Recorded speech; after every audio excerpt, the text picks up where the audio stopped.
In this video, I'm going to define the term public good. To define a public good, it helps to contrast it with a regular good, which in economics is referred to as a private good. So think about the differences between a pair of shoes and a lighthouse. The shoe company produces the shoes and sells them at, say, $80.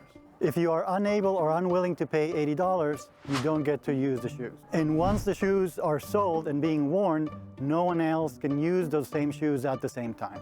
So using a pair of shoes makes one less pair of shoes available to others. Therefore, a pair of shoes is what we call a private good.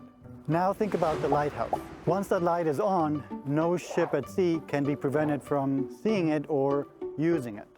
No one, in fact, can be excluded from using that good, or in this case, that service. And when one ship sees that light, there is not less of it available for other ships. It is not any less bright, regardless of how many other ships use it.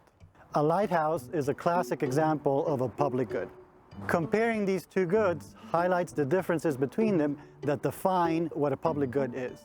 So a public good is a good or a service that is, first, non-excludable. Once it is provided, nobody can be excluded or kept from using it. Notice that that makes it impossible to sell this good at a price. Second, a public good is non-rival. This means that use of the good by one consumer does not mean that there is less of the good available for other consumers. So what are some other examples of public goods? For instance, asteroid defense, clean air, Wikipedia, and open source code is a public good.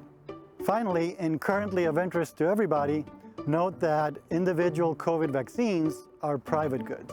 I can be excluded from getting a vaccine if I am not in a priority category, and one dose given to someone means that there is one less dose available for somebody else. However, once achieved through a sufficient number of individual vaccines, herd immunity is a public good. Once we achieve herd immunity, nobody can be excluded from its benefits, and the fact that one person is immune does not make other persons less immune.